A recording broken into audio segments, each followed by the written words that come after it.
अर्जुन अर्जुन वाचा जायसी चेत कर्मणस्ते जायसि कर्मणस्ते कर्मणस्ते मता बुद्धिर्जनार्दन मता बुद्धिर्जनार्दन तत्किं कर्मणि घोरे मां तत्किं करन् घोरेणाम् नियोजयसि Keshav.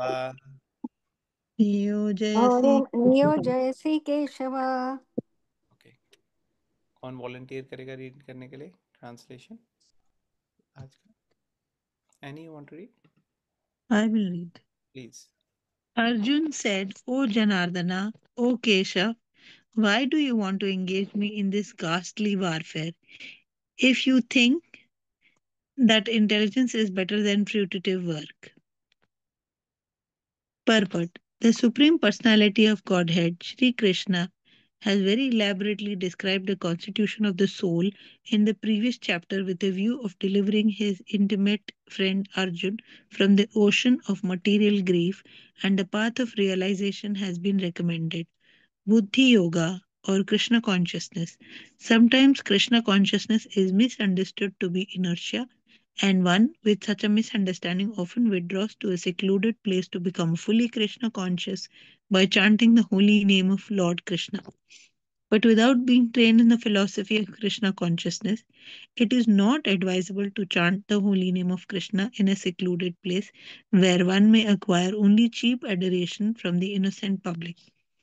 Arjun also thought of Krishna consciousness or Buddhi Yoga or intelligence in spiritual advancement of knowledge as something like retirement from active life and the practice of penance and austerity at a secluded place. In other words, he wanted to skillfully avoid the fighting by using Krishna consciousness as an excuse. But as a sincere student, he placed the matter before his master and questioned Krishna as to his best course of action. In answer, Lord Krishna elaborately explained Karma Yoga or work in Krishna consciousness in this third chapter. Hare Krishna.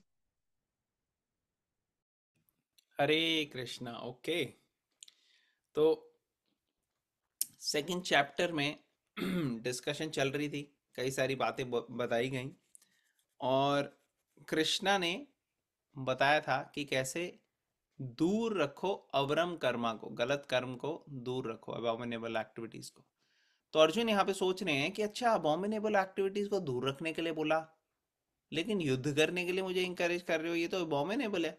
तो अर्जुन उसको सोच रहे थे अबॉमिनेबल, but Krishna अबॉमिनेबल activities के अंदर कोई भी activities जो कि निष्काम कर्म से नीचे हैं उसको सबको इंक्लूड कर रहे थे, चाहे वो फल की इच्छा से करी हुई कार्य हो, या फिर विकर्म हो, गलत कार्य हो जिनसे दूसरों का नुकसान हो रहा है और धर्म की स्थापना नहीं हो रही है, उन सब चीज़ों को जो है भगवान त्यागने के लिए और उससे ऊपर उठने के लिए इंकरेज कर रहे थे सेकंड चैप्टर में। मगर क्योंकि वो जस्ट एक श्लोका के माध्यम से बोले गए थे और पूरे ऑर्गेनाइज्ड वे में नहीं बोला गया था, इसलिए अर्जुन को कंफ्यूजन हो रहा था।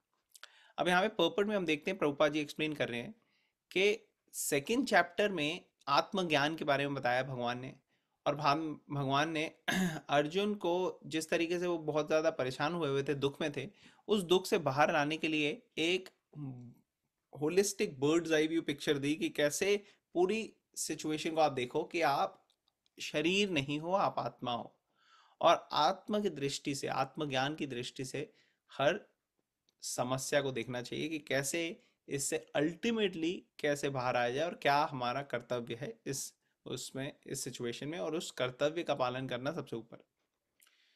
तो कृष्णा उस पर्सपेक्टिव से अर्जुन को बता रहे थे, और इसी कारण से कृष्णा ने उसे अर्जुन को बताया कि कैसे अर्जुन को अपने कर्म को त्यागना नहीं है, कर्म करना है। और यहाँ पे इसके लिए बोला गया है बुद्धि योग है कृष्णा कॉन्शियसनेस। बुद्धि योगा मतलब कि अपने इंटेलिजेंस से भगवान के साथ जुड़ना। तो बुद्धि योगा शब्द जो है अलग अलग स्थिति में अलग अलग चीज को इंडिकेट करने के लिए यूज हो सकता है। कभी कभार बुद्धि योगा कृष्णा कॉन्शियसनेस या भक्ति योगा के लिए यूज होता है, कभी कभार कर्म योगा के लिए यूज होता है, बेसिकली भगवान से जुड़ने के लिए। तो प्रभुपाद हमें बता रहे हैं, कई बार कई लोग क्या सोचते हैं कि जो संत महात्मा हैं या जो भगवान के भक्त हैं, वो लोग उन लोगों को कोई कर्म करने की जरूरत नहीं, बस वो अपना एक जगह बैठ के भगवान का नाम लेते रहते हैं और हो जाता है काम। बट एक्चुअली एक गलत धारणा है, ऐसे नहीं होता। कर्म करना तो सबके लिए आवश्यक है।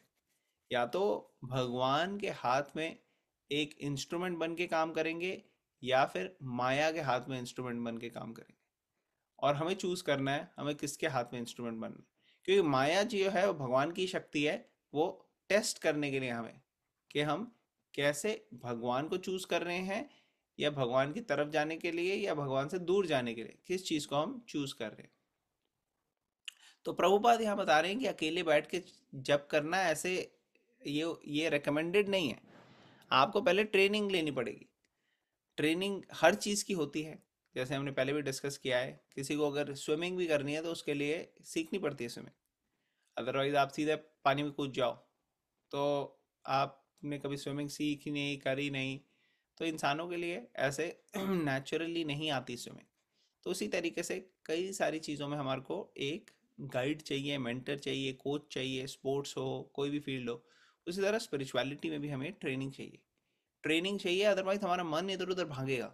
हम कहने को तो एक अकेली जगह में बैठ के कुछ कर सकते हैं कि हाँ भाई हम कोई बहुत आध्यात्मिक काम कर रहे हैं, जप कर रहे हैं, भगवान का नाम ले रहे हैं या कुछ भी, लेकिन कोई इनोसेंट लोगों को तो बेवकूफ़ बना सकते हैं हम, लेकिन भगवान को नहीं बेवकूफ़ बना सकते। भगवान को पता है कि हमारे अंदर क्या चल रहा है, और अगर हमारे अंदर सब मटीरियलिस्टिक चीज़ें हैं तो फिर हम हमारा जो है कॉन्शियसनेस वो स्पिरिचुअल चीज़ों में लगेगी नहीं। तो इसलिए अर्जुन को कृष्ण बता रहे थे कि कैसे अपनी प्रवृत्ति के अनुसार कार्य करने चाहिए। अर्जुन एक क्षत्रिय है, उनकी क्षत्रिय की प्रवृत्ति है। क्षत्रिय का धर्म यह है कि वो जो भी इनजस्टिस है उसको ना होने दे। तो अगर अर्जुन देखेंगे कि इनजस्टिस कहीं हो रहा है तो नेचुरली उनको गुस्सा आएगा और वो इस चीज़ को टॉलरेट नहीं करेंगे। तो इसलिए उस चीज़ को सही तरीके से करने के लिए अर्जुन को एक पोजीशन ऑफ अथॉरिटी चाहिए, और इस पोजीशन ऑफ अथॉरिटी के लिए अर्जुन जो है वो धर्म की स्थापना करने के लिए, धर्म युद्ध करने के लिए वहाँ पे उतरे थे। तो अब वापस जाना ये उचित नहीं है। तो ये कृष्णा बेसिकली अर्जुन को इंडिकेट कर रहे हैं। और अर्जुन जो है वो सोच रहे हैं कि कैसे युद्ध जो है वो तो एक खराब चीज़ है, वो इस तरीके से देख रहे हैं क्योंकि आउटकम बहुत खराब होगा।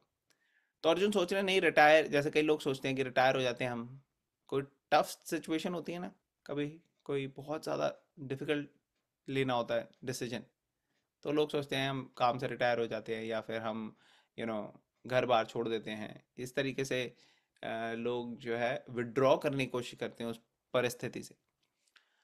जैसे कभी किसी का कोई एग्ज़ाम हो स्टूडेंट का और वो पढ़ा नहीं है, तो सोचता है किसी ना किसी तरह से मैं मिस कर देता हूँ एग्ज़ाम, नहीं जाता। क्यों? क्योंकि डर होता है कि कहीं फेल ना हो जाओ। उसी तरह से लाइफ में भी जो डिसीजंस लेने हैं उसमें कई बार डर होता है। कई बार आप देखते हो कि कोई आपसे पूछता है कि इस स्थिति में मैं क्या करूं, तो आपको पता लग जाता है कि एक तरफ कुआं है दूसरी तरफ खाई, तो आप कहते हो भैया तेरे को जो ठीक लगता है वो कर। तो पॉइंट यहाँ पे ये है कि कई बार डिसीजंस लेने ईजी नहीं होते लाइफ में। बहुत सारे ऐसी स्थिति आती है जो बहुत मुश्किल हो जाता है, और अर्जुन के पास भी वही स्थिति थी। लेकिन कृष्णा यहाँ पे कह रहे हैं इस स्थिति में आप डिसीजन लो जो कर्तव्य है वो करने का, इससे विड्रॉ करके और अपनी स्थिति से भागने में आपको ज़्यादा इंटरेस्ट नहीं लेना चाहिए। तो कई बार लोग सोचते हैं भक्त लोग, ये डिवोटीज या ये सब जो मंदिर में रह रहे हैं, ये एक्चुअली अपनी स्थिति से भाग रहे हैं, इनको लाइफ को फेस नहीं करना आता। एक्चुअली बिल्कुल ही गलत धारणा है ये, क्योंकि ये ट्रेनिंग ही नहीं है। ट्रेनिंग क्या है कि हर स्थिति को फेस करना है, स्थिति को समझना है, उस पर एक्ट करना है। जैसे कई सारी यूनिवर्सिटीज़ होती हैं, यूनिवर्सिटीज़ में कई सारे स्टूडेंट्स जाते हैं। कुछ स्टूडेंट्स यूनिवर्सिटी में से पढ़ के जाते हैं, अपनी जॉब लेते हैं, बिजनेस स्टार्ट करते हैं, एंटरप्रेन्योर्स बनते हैं। लेकिन कई स्टूडेंट्स उसी यूनिवर्सिटी में प्रोफेसर्स बनते हैं, लेक्चरर्स बनते हैं और आगे दूसरे बच्चों को ट्रेन करते हैं। उसी तरीके से स्पिरिचुअल लाइफ में भी कई लोग भगवत गीता के माध्यम से ट्रेनिंग लेते हैं और उसके बाद वो अलग अलग फील्ड में, प्रोफेशन में उसको अप्लाई करते हैं। लेकिन कई लोग जो है भगवत गीता की ट्रेनिंग देने के लिए सेंट्स भी बनते हैं, जो कि ब्रह्मचारी और सन्यासी इस तरीके से अपनी लाइफ को बहुत सिंपल तरीके से जीते हैं और लोगों के लिए एग्जेम्पलीफाई करते हैं कैसे करना है, कैसे नहीं करना। तो उसके लिए मेंटर, गाइड, काउंसलर ये सब हमें हेल्प करते हैं डिसाइड करने के लिए हमारी प्रवृत्ति कैसी है, उस तरीके से हमें एक्ट कर रहे हैं। तो अर्जुन की प्रवृत्ति थी एक क्षत्रिय की, तो क्षत्रिय की प्रवृत्ति के हिसाब से उसको काम करना चाहिए, जो कि उसका धर्म युद्ध करने की प्रवृत्ति है और धर्म युद्ध के माध्यम से लोगों की प्रोटेक्शन, रक्षा करने के लिए। तो इसलिए अर्जुन को ये काम करना था और अर्जुन जो है यहाँ से विड्रॉ होने की कोशिश कर रहे थे, लेकिन कृष्णा उनको इंकरेज कर रहे थे, नहीं विड्रॉ नहीं होना, अभी आपको यहाँ पे कर्म करना है। और ये कर्म योगा चैप्टर जो है, थर्ड चैप्टर, इसमें कृष्णा यहाँ पे एलैबोरेट करेंगे। तो थर्ड, फोर्थ, फिफ्थ चैप्टर हम देखेंगे काफ़ी डिस्कशन होगी जो कर्म योगा के माध्यम से होगी। तो कर्मा वर्ड जो है उसके बहुत सारे अलग अलग मतलब है, अलग अलग लोग अलग अलग समझते हैं। तो आप में से कोई बताना चाहेगा, आप क्या सोचते हो कर्मा का क्या मतलब है? जब कोई कहता है कर्मा, क्या मतलब हुआ इसका? जैसे करोगे वैसे फल मिलेंगे। ओके, जैसे करोगे। ओके, और कोई बताना चाहेगा?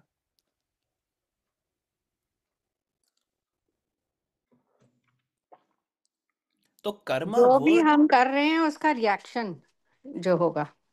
जो भी हम कर रहे हैं उसका रिएक्शन होगा। Okay, very nice. तो कर्मा वर्ड अलग अलग पॉइंट्स में थोड़ा सा डिफरेंट इसकी अंडरस्टैंडिंग होती है, जैसे कॉन्टेक्स्ट पे डिपेंड करता है। कर्मा का मतलब लिटरल मतलब एक्टिविटी हो गया, है ना, संस्कृत में कर्म कर्म मतलब एक्टिविटी हो गया।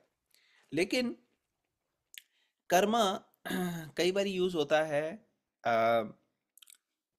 इस पूरे कॉन्सेप्ट को समझने के लिए कि जैसे आप कार्य करते हैं वैसा आपको रिएक्शन मिलेगा। अगर आप अच्छा कार्य करोगे तो अच्छा रिएक्शन, बुरा कार्य करोगे बुरा रिएक्शन।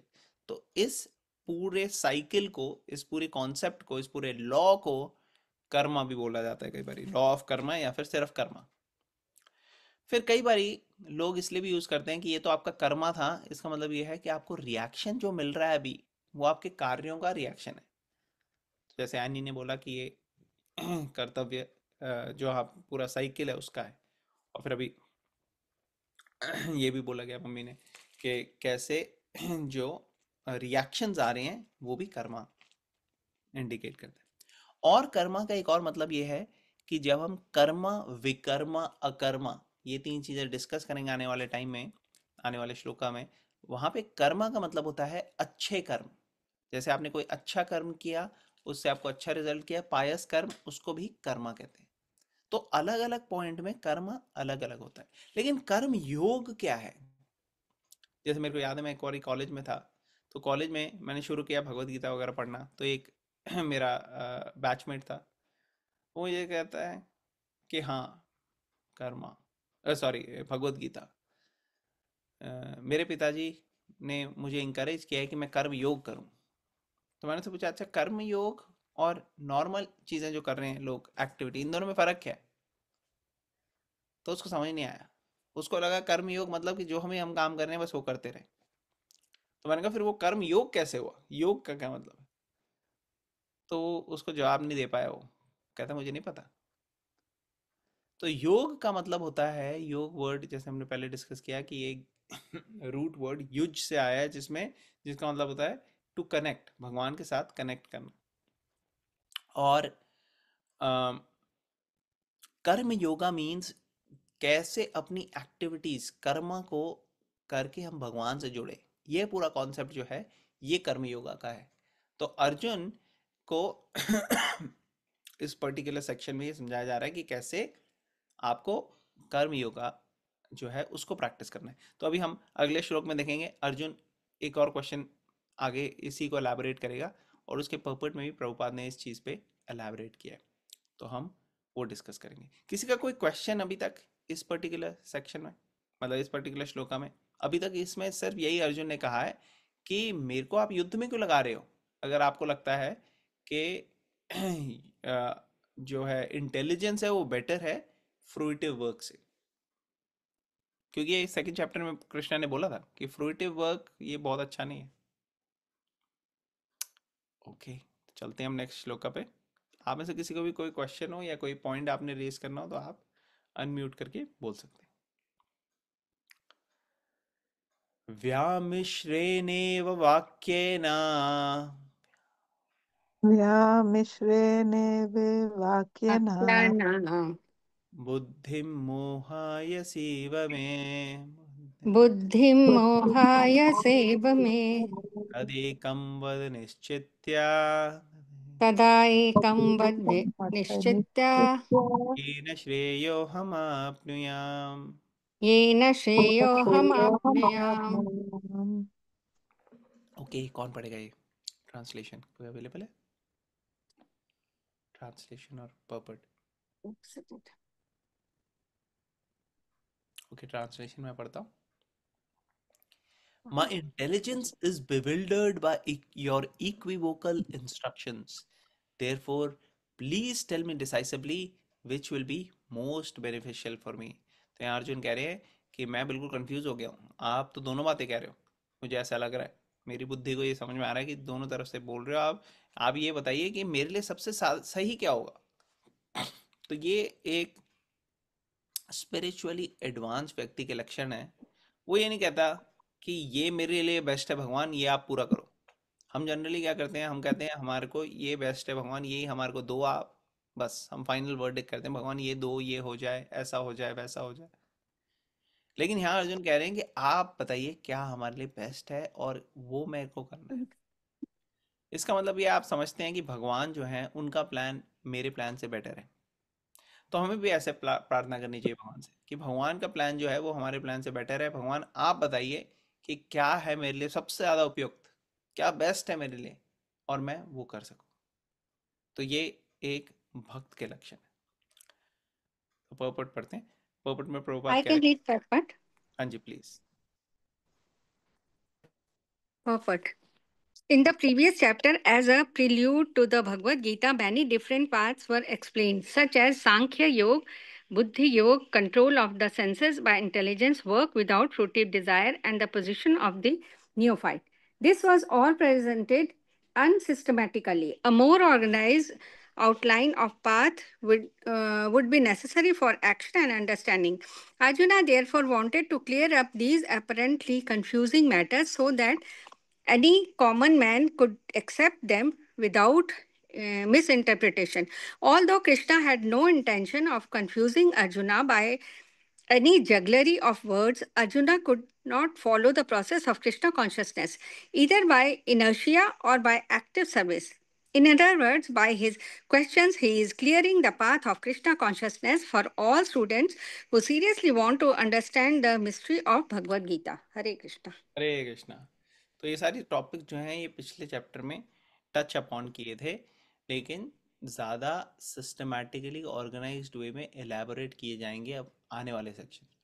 तो सांख्य योगा, बुद्धि yoga, control of senses, work without fruitive desires and the position of neophyte, ये सारी की सारी चीजें बताई गई हैं। तो सांख्य योगा मतलब analytical analysis of these subjects, जैसे आत्मज्ञान के बारे में भगवान ने बताया, आत्मा, शरीर, इन सब चीज़ों के बारे में क्या क्या क्या एलिमेंट्स हैं, इन सब चीज़ों को सेकंड चैप्टर में भगवान ने बताया था। और फिर बुद्धि योगा, कैसे इंटेलिजेंस को यूज़ करके भगवान से कनेक्ट करना है, और फिर कैसे इंद्रियों को नियंत्रित करना है, फिर कैसे निष्काम कर्म योगा करनी है। ये सारी चीज़ें जो हैं ये टच अपॉन ऑलरेडी हो गई हैं। अब इसमें और एलैबोरेशन होगी ताकि और सिस्टमैटिकली इजीली समझ जाए, क्योंकि ये थोड़े टेक्निकल सब्जेक्ट्स हैं। कई बार आम चीज़ों में बंदा लॉस्ट हो जाता है, पहली बारी पढ़ने में भगवत गीता क्लियरली समझ में नहीं आता, लेकिन इसको सिस्टमैटिकली समझने में और रिपीटेडली इसकी एप्लीकेशन देखने में हमें समझ में आ जाता है कि कैसे ये सारी चीज़ें जो है बहुत प्रैक्टिकल और इम्पोर्टेंट है। ठीक है, तो कृष्णा कॉन्शियसनेस कोई इनर्शिया नहीं है कि भाई आप ऐसे बैठे रहो। उसके लिए एक्टिव सर्विस की भी ज़रूरत है, उसका भी रोल है। तो अर्जुन के क्वेश्चन के माध्यम से सब लोगों के लिए, हमारे लिए क्लियर हो जाएगा कि इसकी प्रैक्टिकल एप्लीकेशन क्या है। ठीक है, तो अर्जुन ने यहाँ पे पहले इन 2 श्लोकों में अर्जुन ने पूछा अपना सवाल। अब हम देखेंगे कृष्णा क्या जवाब देते हैं। ठीक है, चलें नेक्स्ट पे। ओके,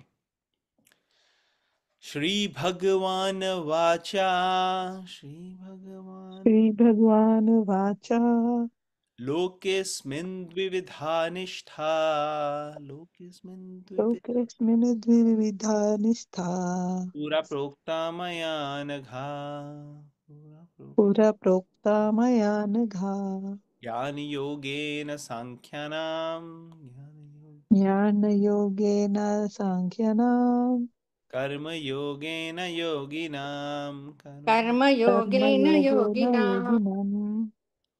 ओके, कोई वॉलंटियर करेगा पढ़ने के लिए?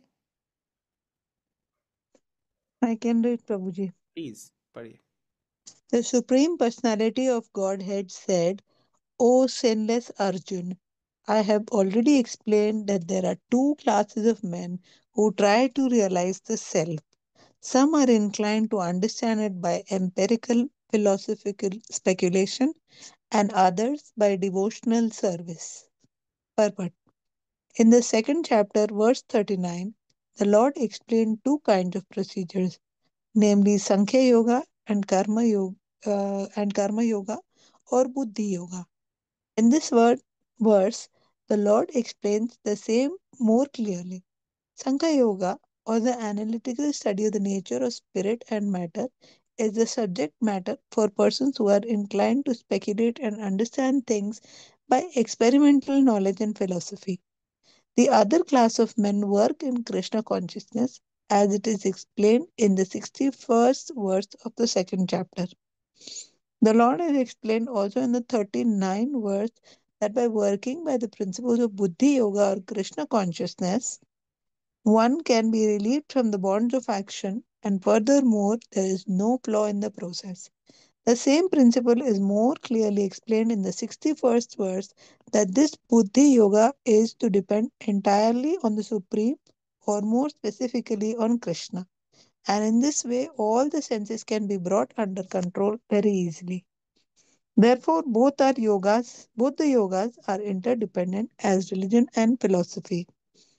Religion without philosophy is sentiment or sometimes fanaticism, while philosophy without religion is mental speculation.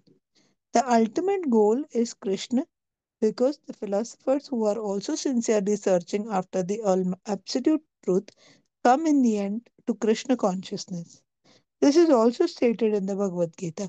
The whole process is to understand the real position of the self in relation to the super self. The indirect process is philosophical speculation by which gradually one may come to the point of Krishna consciousness, and the other process is directly connected everything with Krishna in Krishna consciousness. Of these two, the path of Krishna consciousness is better because it does not depend on purifying the senses by a philosophical process. Krishna consciousness is itself the purifying process, and by the direct method of devotional service, it is simultaneously easy and sublime. Hare Krishna. Hare Krishna, thank you. Okay, तो यहाँ पे Krishna refer कर रहे हैं कि कैसे उन्होंने पहले ही बोला है कि अलग अलग तरीके के लोग अलग अलग तरह की अप्रोच लेते हैं। 2 तरीके के यहाँ पे बताए गए हैं लोग। पहले जो ज्ञान योगा के माध्यम से, जैसे एम्पेरिकल फिलोसॉफिकल स्पेकुलेशन के माध्यम से जाते हैं, और दूसरे जो है कर्म योगा या भक्ति योगा की भावना से जाते हैं। तो पर्पट में प्रभुपाद जी एक्सप्लेन कर रहे हैं कि कहाँ भगवान ने ये बोला।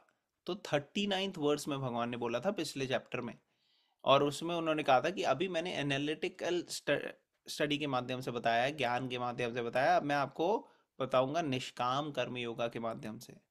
और दो प्रोसीजर्स का टेक्निकल नेम यहाँ पे बताया गया, सांख्य योगा और कर्म योगा या बुद्धि योगा, जो कि निष्काम कर्म योगा स्पेसिफिकली थी। और यहाँ पे भगवान स्पेसिफाई कर रहे हैं कि नेचर कैसी होती है सांख्य योगा की।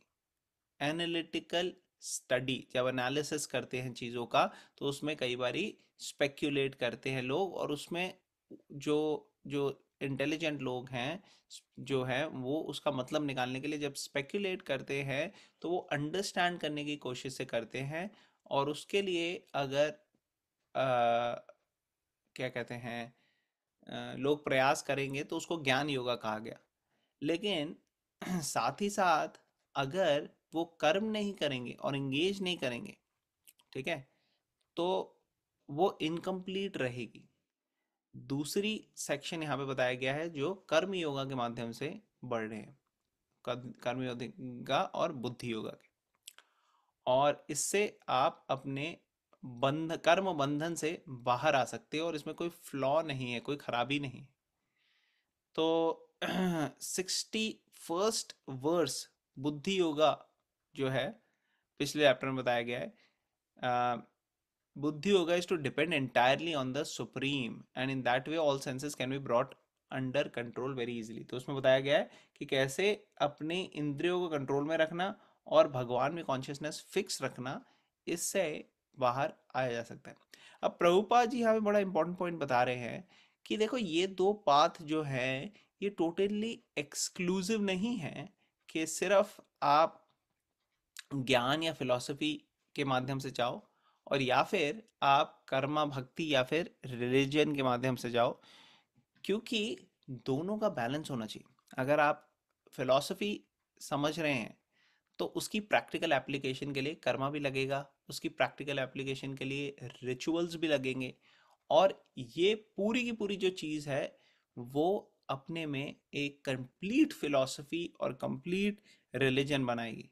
अदरवाइज अगर रिलीजन है लेकिन कोई फिलॉसफी नहीं है उसके अंदर, कोई समझ नहीं है, तो वो तो बिल्कुल सेंटिमेंट हो गई कि हाँ भाई आपने सेंटिमेंटली कुछ बिलीव कर लिया कि हाँ भाई, कोई कह सकता है कि नहीं मेरे हिसाब से तो भगवान ऐसा ही है, या गॉड इज लाइक दिस, या अल्लाह इज लाइक दिस, कोई भी कह सकता है। और अगर कोई इस चीज़ को फॉलो नहीं करता तो वो नरक में जा रहे हैं, और हम उनकी मदद करेंगे नरक में जाने करे, उनको मार देंगे ताकि वो जल्दी जाए। तो इस तरीके के अलग अलग लोग अलग अलग बातें करें, लेकिन ये सिर्फ सेंटिमेंटल नहीं बल्कि कई बार फैनेटिसिज्म हो जाता है, जैसे टेररिस्ट वगैरह है ये लोग। तो फिलॉसफी है लेकिन प्रॉपर उसकी जो है, सॉरी, रिलीजन है लेकिन प्रॉपर उसकी फिलोसफिकल लॉजिकल अंडरस्टैंडिंग नहीं है, कॉन्सेप्ट नहीं है पूरा, तो ये सेंटिमेंटल लेवल में है और ये फैनेटिक्स को जन्म देता है।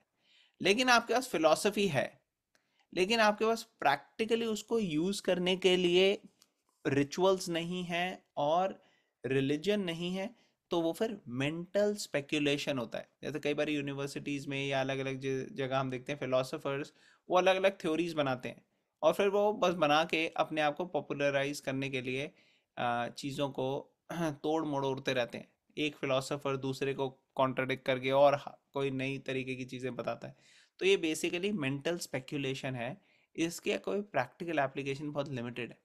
तो इसलिए दोनों चीज़ें होनी चाहिए, फिलॉसफी भी होनी चाहिए लेकिन उसकी प्रैक्टिकल एप्लीकेशन के लिए कर्मा भी होना चाहिए, रिचुअल्स भी होने चाहिए, रिलीजन भी होना चाहिए। जब ये कंप्लीट हो जाता है तो वो होती है कंप्लीट फिलॉसफी, और ये जो है भगवत गीता के माध्यम से हमें मिलती है। जो सीरियसली सिंसियरली सर्च कर रहे हैं पूर्ण ज्ञान के लिए, एब्सोल्यूट ट्रूथ, वो इस माध्यम पे आके कृष्णा कॉन्शियसनेस को एक्सेप्ट करते हैं। और हम देखते हैं कि ये कोई सेंटिमेंटल चीज़ नहीं है जो एक पर्टिकुलर कल्चर, एक पर्टिकुलर सोसाइटी के लिए नहीं, ये पूरे वर्ल्ड के लिए जो भी इंटेलिजेंट व्यक्ति हैं चाहे वो कहीं से भी हो, वो इसका लाभ उठा सकते हैं और भगवत गीता की प्रैक्टिकल एप्लीकेशन सीख सकते हैं। तो हम देखते हैं आज कई सारे सन्यासी हैं जो ज़रूरी नहीं है हिंदू लाइफस्टाइल में बॉर्न हुए हों या फिर जो इंडिया से हों, नहीं, पूरे वर्ल्ड में कई सारे अलग अलग बैकग्राउंड के लोग जो हैं वो भगवत गीता की टीचिंग में आए, लेकिन क्योंकि वो बुद्धिमान है, क्योंकि उनके पुराने जन्म के संस्कार हैं, क्योंकि उन्होंने इस जन्म में बहुत सारी सेवा करके प्रयास करके तपस्या करके इस लेवल को अचीव किया है कि वो पूरी तरीके से समझ पा रहे हैं इस ज्ञान को, तो वो बहुत ही सिंपल लाइफ लेकिन बहुत ही अच्छी खुशी से भरी हुई लाइफ जी रहे हैं, और बाकी लोगों को भी ये सिखा रहे हैं, ट्रेन कर रहे हैं, ताकि वो भी अपनी लाइफ को परफेक्ट कर सकें। तो ऐसे हम कई सारे देखते हैं लोग, और कई ऐसे लोग हैं जो सन्यासी नहीं हैं, जो अपनी फैमिली लाइफ में हैं, लेकिन वो फैमिली लाइफ में इस चीज़ को परफेक्ट करके अपने एग्जाम्पल से दिखा रहे हैं कि किसी भी स्थिति में हो आप भगवत गीता को प्रैक्टिस कर सकते हो, अप्लाई कर सकते हो, और अपना भी कल्याण कर सकते हो, बाकियों का भी कल्याण कर सकते हो। तो इसलिए ये दोनों प्रोसेसेस जो हैं ये इंटर रिलेटेड हैं, और ये अप्लाई करके हम इसका बेनिफिट ले सकते हैं। तो भगवान यहाँ पे अर्जुन को यही समझा रहे हैं कि तुम्हारा क्वेश्चन ये था कि मैं युद्ध करूं या फिर मैं इंटेलिजेंस को, आपने बेटर बोला, और फिर भी यार मुझे घासली वॉरफेयर में डाल रहे हो फ्रूटिव वर्क के लिए। तो कृष्णा उसको समझाने के लिए ये शुरुआत कर रहे हैं इस श्लोक से कि कैसे जो है ज्ञान योगा और या फिर सांख्य योगा और बुद्धि और भक्ति योगा, ये सब जो है ये चीज़ अलग अलग लोग इसको अंडरस्टैंड करते हैं, इस फिलॉसफी को अलग अलग तरीके से। और मतलब ये शुरुआत है इस श्लोक में, लेकिन प्रभुपाद एक्सप्लेन कर रहे हैं कि कैसे ये सारी चीज़ें जो है इंटर रिलेटेड हैं, और जो अर्जुन को बताया जा रहा है वो फ्रूटिव वर्क करने के लिए बताया नहीं जा रहा।